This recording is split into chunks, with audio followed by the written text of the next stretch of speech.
Bonjour à toi, cher spectateur. The Last Showgirl de Jack Coppola. C'est un film que j'attendais parce qu'il y a le pari assez fou de ce long métrage de se dire un film dramatique peut être porté par Pamela Anderson. Sur le papier, ça semble très atypique. Au-delà de ça, bien évidemment, Jack Coppola, c'est une des plus intimes dans la famille artistique Coppola, disons.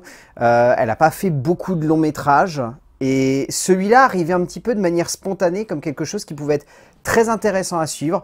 Peut-être un poil trop parti, je trouve que Jack Coppola a une vision du cinéma qui est assez surprenante. Mais pour le coup, j'avais tout de même envie de voir ce que ça pouvait donner.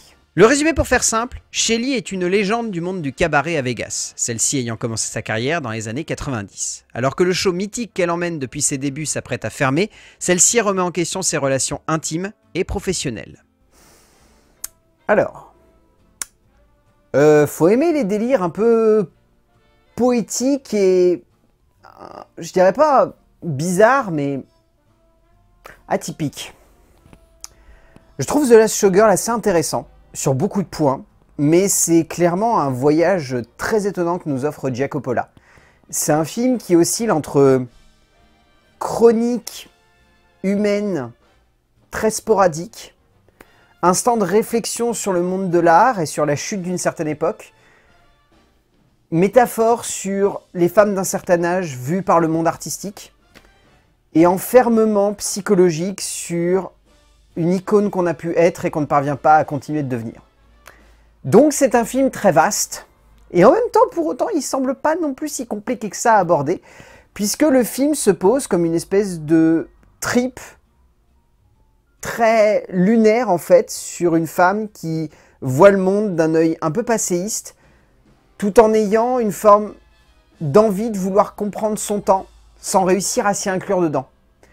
C'est un peu prise de tête par moments, The Last Showgirl, je vais pas vous mentir, ça fait un peu prout-prout artistique pompeux, mais j'ai été plutôt emballé par l'idée, et je trouve que ça fonctionne assez bien. C'est beau, c'est assez délicat aussi dans son approche du cinéma, c'est très pur dans sa féminité et dans son approche justement de cette complexité dramatique qui peut être souvent un peu difficile à mettre parfaitement en place. Mais au bout du compte, ça donne un long métrage qui est plutôt intéressant en fait. Baser tout un film sur l'aura d'une star et chercher surtout à explorer une forme de métaphore entre l'écran et la réalité, c'est un pari osé. Un pari que peu d'auteurs osent pleinement affronter, tant il semble parfois complexe, parfois dense, parfois vertigineux, mais où il peut offrir également une belle réflexion cinématographique. Jack Coppola a choisi de prendre Pamela Anderson et de se servir de son aura pour offrir à cette danseuse de cabaret une fin flamboyante, au cœur d'un récit assez classique par de nombreux aspects, peu surprenant dans la base même de son récit, mais qui parvient par une construction très poétique de son sous-texte et de son émotion à sonner comme un voyage attachant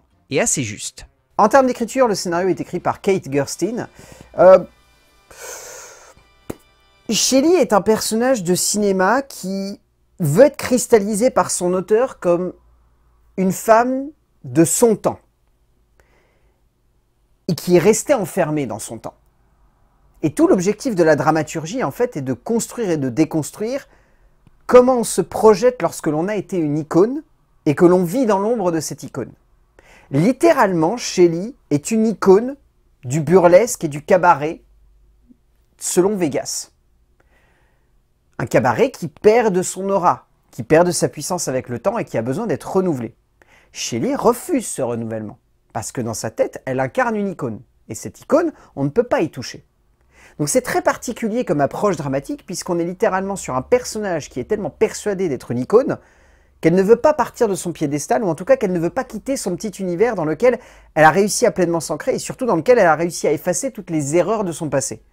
Donc tout le film joue sur cette métaphore de « je préfère imaginer une certaine image de moi, plutôt que de comprendre qui je suis, et donc peut-être de me heurter à un mur, où finalement je ne serais que quelqu'un qui a abandonné son enfant, qu'une femme qui n'accepte pas de vieillir, et surtout qu'une danseuse qui refuse d'accepter que le temps a un impact sur sa carrière. » Donc à partir de là, le scénario est très métaphorique, par moments un poil trop, a tendance à abuser de ses effets justement réflexifs pour perdre un petit peu de force dramatique, et ça peut déstabiliser le spectateur, et je comprendrais parfaitement qu'il y en ait plein parmi vous qui me disent « ton scénar là quand même il est un peu pompeux ». Je le reconnais, mais il y a plein de choses intéressantes tout de même à analyser dedans. Gersten veut faire de Shelley une femme vulnérable mais imposante. Une héroïne riche mais également très pauvre, un paradoxe fantastique à l'image d'un Vegas fantasmé que cette femme veut porter sur ses épaules sans en comprendre le poids ni l'incidence sur son regard et celui des autres, sur elle ou la société. Au fond, la scénariste appuie avant tout sur son écriture, sur une vision métaphorique et poétique du parcours de cette femme, poussant parfois le spectateur à plus avoir la sensation de regarder un poème qu'un véritable travail de narration. Mais il reste une sensation particulière, douce et amère, donnant une perspective unique et touchante à ce parcours de vie qui sonne tout de même comme sincère. En termes de mise en scène, Gia Coppola, bon déjà, elle a une direction de la photographie qui est très atypique. Elle a ce choix d'avoir un cadre où quasiment tout est flou sauf le centre. Je pense que c'est dû aux optiques qu'elle a utilisées qui donnent une texture très particulière à l'image. C'est une texture qui... Alors me rappelle sur un autre point d'ailleurs Army of the Dead de Zack Snyder qui avait un petit peu la même direction de la photographie. Et ça me rappelle aussi Incroyable mais vrai de Quentin Dupieux qui avait un petit peu aussi la même imagerie où tout était flou sauf le centre du cadre. Je pense que dans cela, il y a le besoin de recentrer l'attention du spectateur et surtout de jouer sur quelque chose de très esthétisant et qui du coup donne un cachet évident au long métrage et une texture particulière en fait à ce qu'on voit à l'écran. Donc là-dessus, il y a un appui et une envie de la part de l'auteur de vouloir construire une image qui soit de l'ordre de j'iconise constamment mes protagonistes. Où vraiment je leur donne une texture, un regard, une symbolique particulière au travers d'un cadre où je vais pouvoir jouer avec ce qui est flou autour d'elle et surtout où je vais pouvoir presque créer un spot. Un spot dans lequel je vais pouvoir les mettre parfaitement en lumière et où tout le reste n'est pas intéressant. Donc c'est une idée qui est à la fois symbolique et en même temps juste un effet de style. On pourrait vraiment s'arrêter juste à l'esthétique pure et dire ça donne un cachet évident à l'image. Donc, encore une fois, on est sur ce côté un peu prise de tête où on sent qu'il y a une auteure qui a envie de nous faire traduire quelque chose par le biais de ce cadre, mais qui aussi cherche juste à jouer la carte du « regardez comme mon film il est beau ». Et c'est le cas. D'un point de vue direction de la photographie pure, le film est splendide. Il y a des plans qui sont juste hallucinants de maîtrise et qui servent parfaitement de la lumière et surtout de la texture de cette pellicule qui donne du coup un grain vraiment atypique à l'image. Et ça construit l'esthétique qui est tout de même très particulière. Coppola joue à fond sur une scénographie très axée sur le ressenti de ses personnages, notamment avec l'utilisation de cette photographie très centrée, littéralement, par un travail de profondeur de champ peu vaste mais très immersif quant à l'émotion que ressentent ses protagonistes au fil du récit. Cela peut sonner comme un effet de style, plus qu'un véritable pari de composition visuelle, mais malgré tout, on sent que la cinéaste a voulu faire en sorte que cette sensibilité du capteur de sa caméra devienne l'œil du spectateur, touché et touchant sur Shelley, sur son parcours, sur son corps, sur sa vie, bref, un œil sincère et un peu voyeur, cherchant à comprendre une femme perdue dans le temps et l'espace. En termes de casting, celui-ci fonctionne vraiment bien.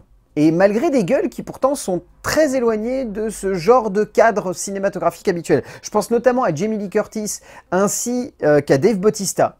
Les deux sont vraiment excellents, mais je les aurais jamais imaginés dans ce type de long métrage, mais les deux sont parfaits. Kiernan Shipka ainsi que Brenda Song sont très bien elles aussi. Très charismatiques, très justes et très prenantes. Billie Lourdes, excellente dans un rôle que je trouve très émouvant, très sincère, très pur. Et vraiment, elle m'a beaucoup touché. Mais, vous vous en doutez, si le film vaut le coup d'œil, c'est parce qu'il y a une dame qui sort un petit peu de nulle part, mais qui s'impose comme une évidence au sein de ce long métrage. Même si j'ai un peu de doute sur certains aspects de son interprétation, elle est vraiment très charismatique ici. Pamela Anderson est vraiment impressionnante, et même si on sent par moments qu'elle ne force pas trop non plus son jeu, on sent une forme de sensibilité et de pureté qui se dégage de son interprétation qui fait beaucoup de bien. Au bout du compte, The Last Showgirl, c'est un film qui peut facilement être catégorisé comme un délire prout-prout artistique. Et je comprendrais que vous me disiez ça. Pour autant, moi je le trouve très intéressant, notamment dans sa manière de choisir d'aborder la protagoniste, de la mettre en relief d'une certaine manière pour faire en sorte de nous faire réfléchir sur l'impact artistique que l'âge peut avoir sur une femme. Donc ça c'est très très juste. Visuellement c'est très beau, même si par moments ça se prend peut-être un petit peu trop la tête avec une esthétique qui est peut-être dans la surinterprétation justement d'un graphisme qui aurait pu être plus pur et plus sincère. Mais c'est campé par des actrices qui sont juste fantastiques et un acteur vraiment très très bon. Donc pour le coup, The Last Showgirl de Gia Coppola, bah pourquoi pas. Je pense que vous pourriez passer un bon moment, mais dépasser le stade de l'expérimentation artistique qui peut faire un poil autoriste. Parce que sinon, vous allez vite en avoir marre de ce long métrage. Heureusement pour vous, il dure pas très longtemps. Mais ça reste tout de même très intéressant. A plus!